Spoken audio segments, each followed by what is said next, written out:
नमस्ते, राम राम। मैं देवांशु। आज मैं झांसी में हूँ। एक दिन पहले मैंने ओरछा के चतुर्भुज और राम राजा मंदिर के दर्शन किए और अपने सभी मित्रों को सहयात्री बनाते हुए उन मंदिरों का दर्शन भी करवाया। आज मैं जहाँ खड़ा हूँ वह झांसी का किला है। कहने के लिए वह मंदिर नहीं है, लेकिन वह मंदिर ही है।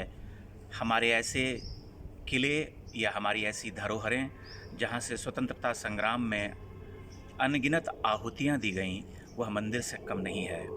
ये किला एक विशाल क्षेत्र में बना हुआ है और उस पूरे क्षेत्र को कवर कर पाना तो संभव नहीं होगा, लेकिन मैं तब भी प्रयास करूंगा कि एक इसके बड़े से क्षेत्र से आप सभी को परिचित करा सकूं।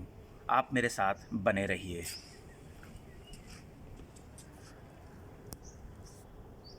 अभी जहां मैं खड़ा हूं, ये पंचमहल है।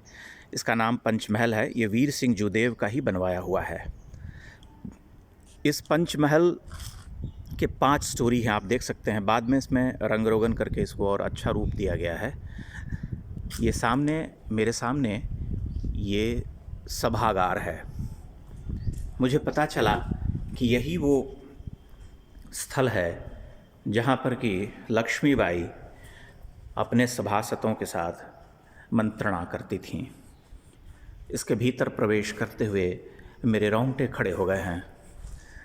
मैं केवल यह अनुभव कर पा रहा हूँ, सोच पा रहा हूँ कि कैसा वो समय रहा होगा और कैसी वो विलक्षण तपःपूता देवी थीं, जिन्होंने अपनी पीठ पर पुत्र को बांध करके स्वतंत्रता का संग्राम लड़ा था। इस किले के इस सभा कक्ष से अभी मैं बाहर निकलता हूँ, क्योंकि एक विशाल परिसर में बना हुआ है। आप देख सकते हैं बाहर किले की दीवारें, इसके प्राचीर को आप देख सकते हैं। वहाँ भी आप गलियारे नज़र आ रहे हैं। और यह एक पहाड़ी के ऊपर, पहाड़ी को काट करके बनाया गया था। 11 वर्ष लगे थे इसे बनाने में, जब बुंदीला राजा ने इसका निर्माण कराया और 18वीं शताब्दी में ये मराठों के अधिकार में आ गया। और उसके बाद से स्वतंत्रता संग्राम के जो सेनानी थे वो यहाँ से अपने युद्ध का संचालन करते थे। ये किला, जैसा कि मैंने आपसे पहले कहा, एक विशाल क्षेत्र में बना हुआ है और यहाँ से आप पूरे झांसी शहर को देख सकते हैं। यहाँ मैं आगे बढ़ता हूँ। यह जो आप देख रहे हैं सामने, यह न्यायालय है।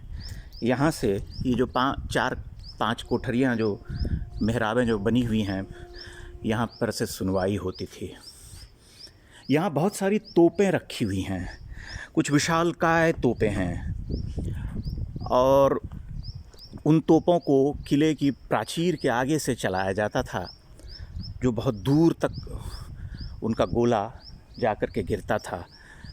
कुछ आधुनिक अंग्रेज़ी मशीन गनें भी रखी हैं, जिन्हें देख कर के आप हतप्रभ हो जाएंगे कि ये इतनी बड़ी बड़ी मशीन गनें, लेकिन वो पहली मशीन गनें थीं जिनका प्रयोग अंग्रेज़ों ने किया था और उन्हें पाँव से दबा करके चलाया जाता था। उन मशीन गनों का रेंज पता चला है कि 800 से 1000 मीटर, यानी 1 किलोमीटर, 1.25 किलोमीटर तक हुआ करता था। इस किले के ऊपरी क्षेत्र से शहर को देखने का अनुभव अलौकिक है, बहुत ही सुंदर। चूँकि ये बहुत लंबे क्षेत्र में फैला हुआ है, इसलिए सब कुछ दिखा पाना संभव नहीं है, किंतु जो भी मुझसे बन पा रहा है वो मैं दिखाने का प्रयास कर रहा हूँ। बहुत ही सुरुचिपूर्ण और बहुत ही सुंदर है ये किला। गढ़ा हुआ है, सब कुछ करीने से बना हुआ। ऐसा लगता है जैसे पूरी योजना के तहत इसे बनाया गया है। अभी मैं देखिए आपको दिखा रहा हूँ, सामने 2 छोटी छोटी तोपें रखी हुई हैं। ये तोपें, कहते हैं कि इसे स्वागत के लिए इससे बारूद निकाली जाती थी, रंग बिरंगी बारूदें इनसे निकलती थी। यह किले का प्रवेश द्वार है जहाँ से मैं अंदर आया था। यहाँ से आप झांसी शहर का एक छोटा सा मुआयना कर सकते हैं। एक दिशा में आप शहर को आप देख सकते हैं यहाँ से। और मैं ये जिस मशीन गन की बात कर रहा था वो यही है, आप मेरे सामने देख सकते हैं। ये वो मशीन गन है जो अंग्रेज़ सबसे पहले लेकर के आए थे। इसे पाँव से दबा करके चलाया जाता था। यह छोटी तोप जैसी ही है और ये किले का निचला हिस्सा है जहाँ से हम घुसते हैं। मेरे सामने एक विशालकाय तोप रखी हुई है और यहाँ से आप शहर देख सकते हैं। ये प्राचीर है या मुख्य किले में घुसने का जो मुख्य द्वार है वह आप कह सकते हैं। यहाँ आकर के मुझे बहुत ही अच्छा अनुभव हो रहा है। मैं बहुत रोमांचित हूँ।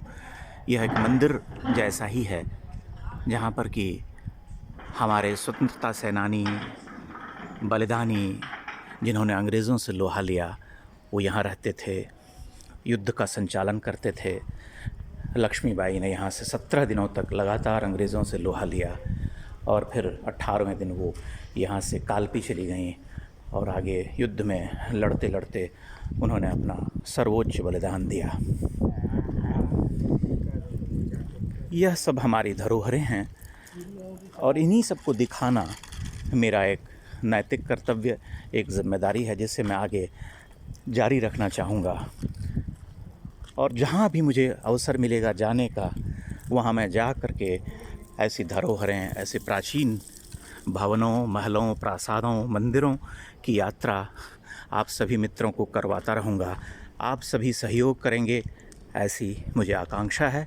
बहुत बहुत धन्यवाद। इन्हीं शब्दों के साथ मैं विदा लेता हूँ। प्रणाम।